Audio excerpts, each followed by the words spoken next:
Hi everybody, welcome to Hampshire Outdoors Survival. Mickey here, so I thought I'd do something a bit different today. I can't get outside, I'm still healing, repairing, a bit gutted, frustrated, so I made some jerky. Why not? It's easy to do, something you too can do at home. It's a great technique to learn, it's a good prepper system.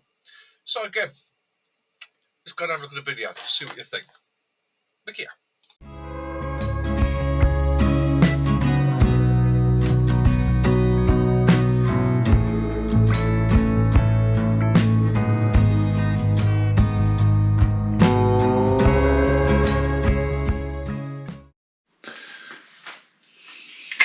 Yeah, guys, welcome to Hampshire Outdoors Survival. I'm sorry about the lighting, but unfortunately I'm in my kitchen and it is a strip light, so it's going to pulse a bit. But hey, this is just a quick one. So I'm making jerky today, something I like to do. It's a saver. I love jerky, however, I'm not prepared to pay the price that you get charged for jerky in quite a few of these supermarkets. It is exorbitant for what you get. However, making your own jerky is quite simple. So you can use things like these sizzle steaks. Okay, with a bit of preparation they're fine. Try and find the thinnest pack you can. That's one tip I'll give you. But these are about right. These are about a quarter of an inch thick. So let's get on to the basics. Your first thing you're going to want to do is you're going to want to set up your marinade. Now this is quite important. So marinades, I could give you half a dozen recipes. You can go online and see 1,000 recipes. My top tip to you is to taste. That's the important thing, to taste. Okay, so I'm starting off there with a bit of brown sugar. The darker the sugar, the more of a sort of toffee flavour you're going to have. I like a light golden sugar because I don't want it too sweet. The next thing I'm going to add to that is my favourite seasoning of all time. Okay, so that I do love. And what you're going to do is you're going to do all this to taste. Now, I know from experience what I like. That mix it in.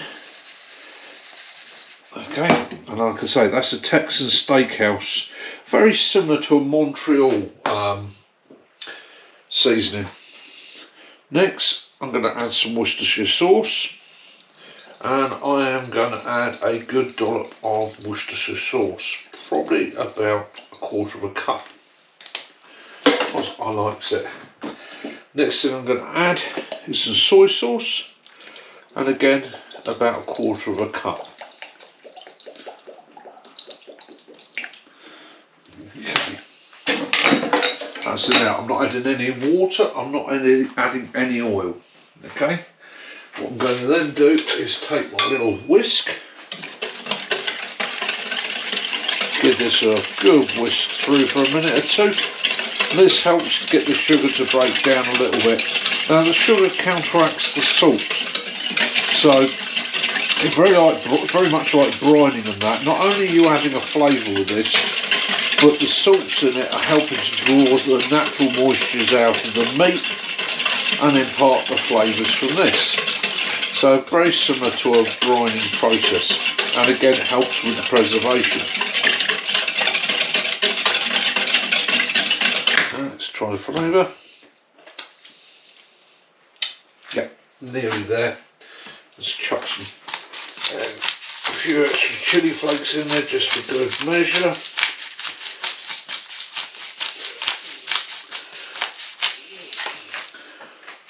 And maybe just a little bit more of the seasoning.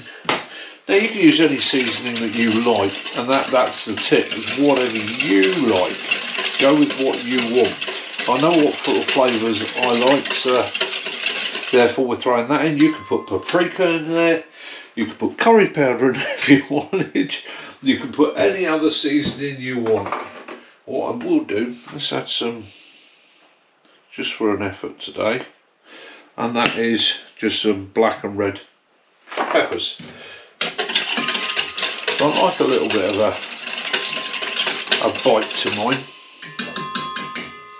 Right, we're going to let that sit for a minute or two. We're going to take a look at our meat.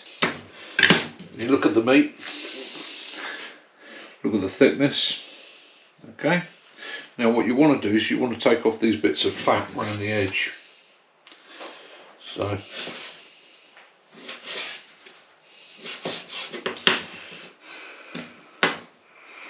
just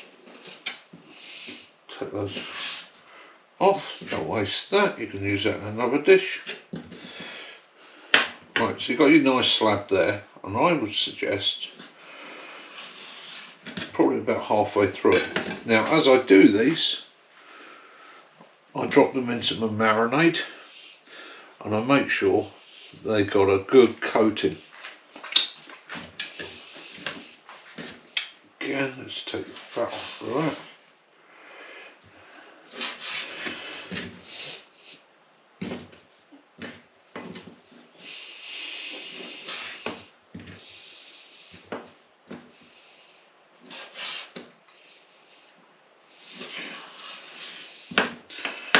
Try and keep them as uniform as you can.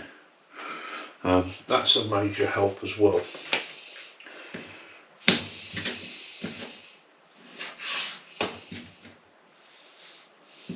Do the second pack.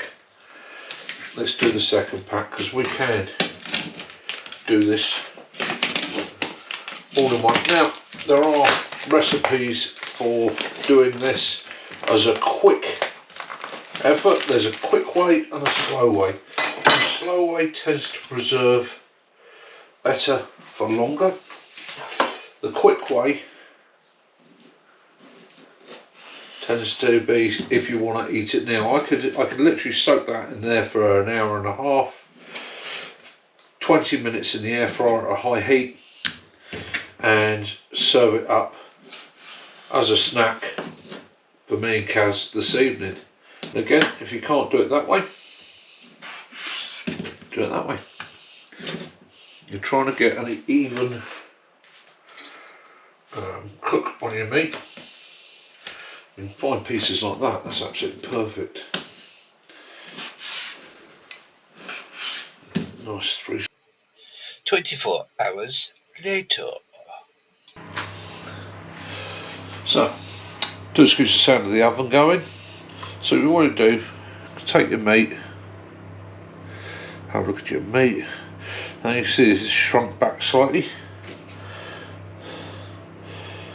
Curled where it's picked up the juice and it's been in the fridge, but you want to get the excess moisture off there because the next process is about drying it out, and the wetter the meat is before you start drying it out, the longer it's going to take to dry it out. You're basically putting a damp coating on it, quite logically and obviously, before you start to dry it. So do, and it is literally just take off the excess. It's tap it down, and you can see where it's had a good 24 hours, the colour's changed, and you've started your flavours in there. So what we'll do, we'll roll that back. Let's put that up there.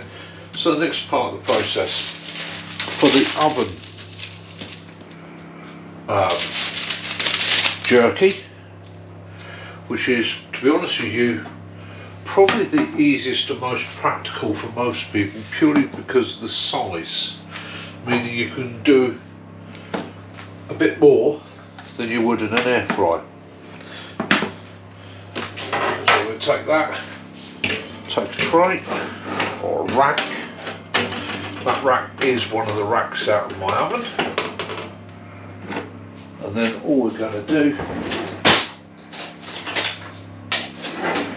is take some skewers,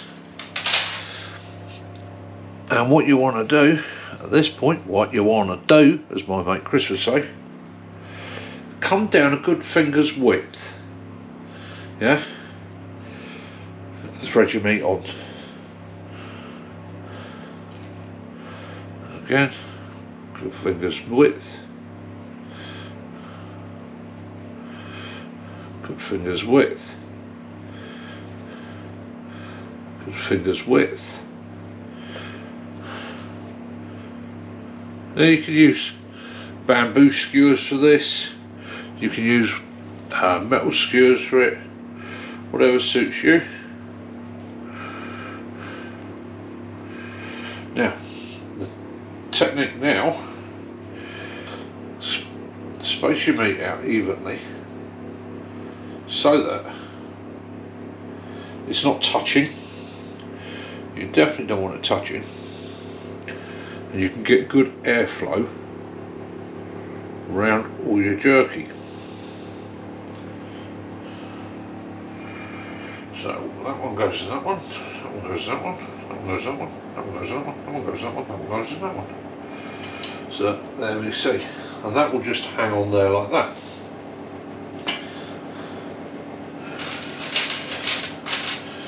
Let's do a bit. Yeah, there's a lot to the process. That one's a bit thick. Let's not have that one. Let's try and keep all these basically about the same.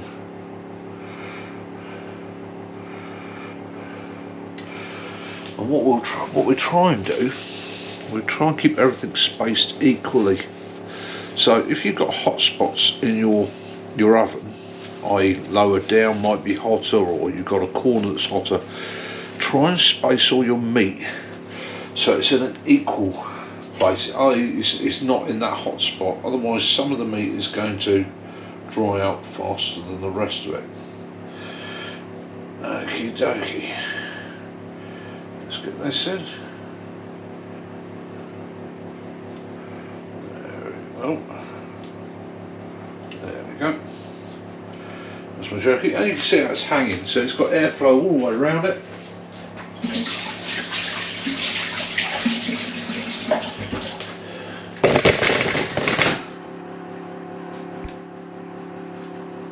So what we're now going to do, I foiled the bottom of my oven, so it's got a layer of foil right across it, so anything that drips off of this, falls off it juice wise, it's going to land on the foil. That's going to save you ruining the wife's oven. Take your jerky, and about the middle of the oven, just slide it in. Now, I'll take the door, and this is the important bit.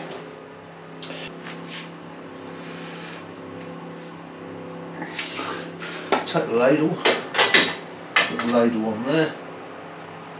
Right, and what that does, that just cracks the door open, okay?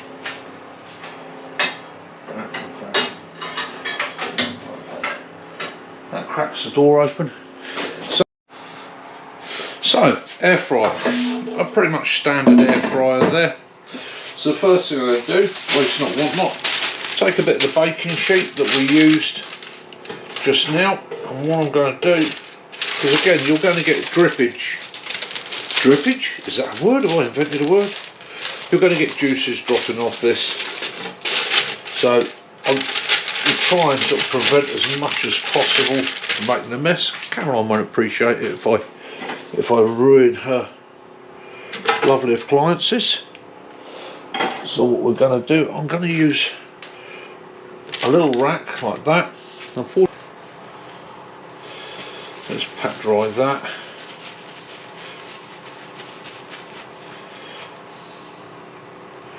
And you just lay it on. And again, you use a rack. The reality of this is you need to get airflow around it. Now on some of these you've got an inner basket, and you can cut bits of bamboo and things that will sit across. On mine you see there's no inner basket, so I have to use the rack to get the airflow around it. Try not to let your meat touch. Don't let your meat touch other meat. It's wrong. Don't say things like that, Mikey. It'll offend people. Sorry, didn't mean to offend anybody. Just trying to have a giggle. Right, so that's it. I'll colour that. That's beautiful. Really happy with that. So we'll lay that in. And we've got last two pieces over there.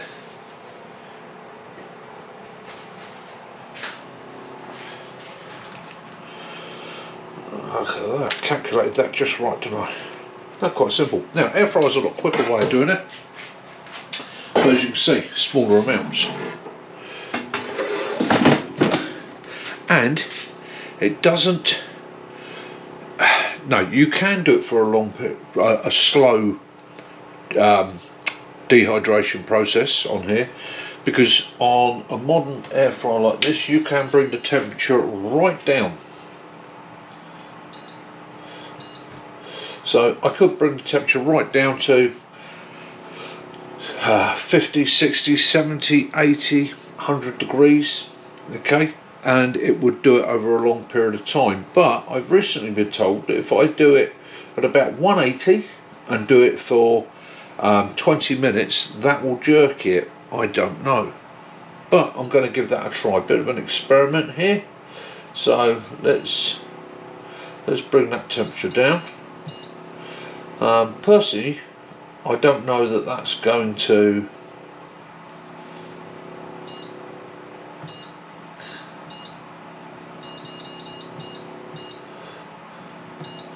dehydrate it enough, but we'll set that going and we'll see how it comes out.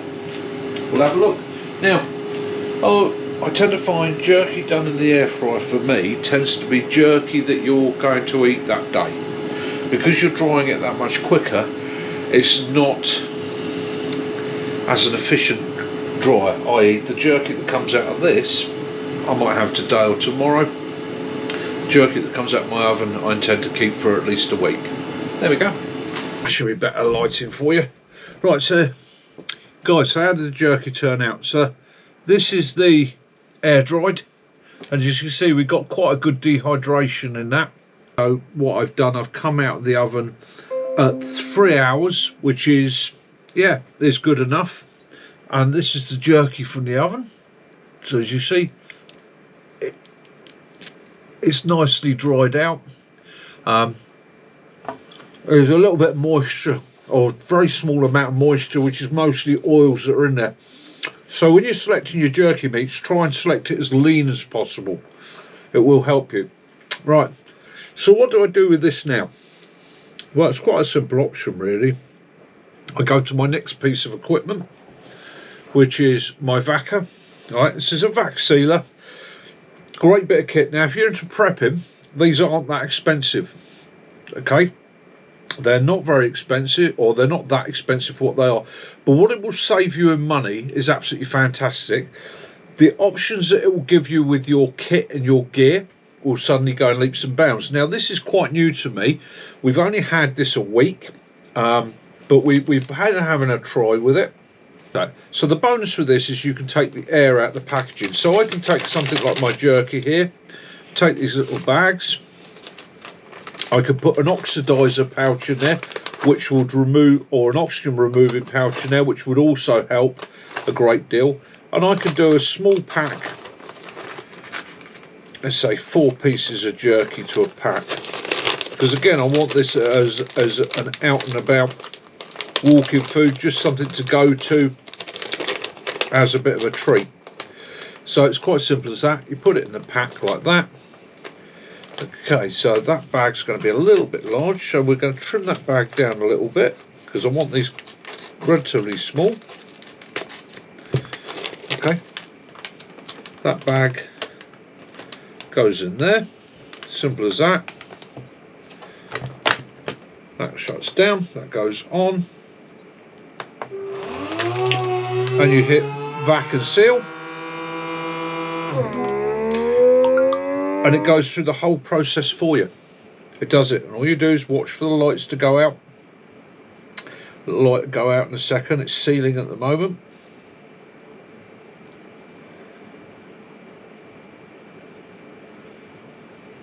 There you go, light's gone out, it's sealed.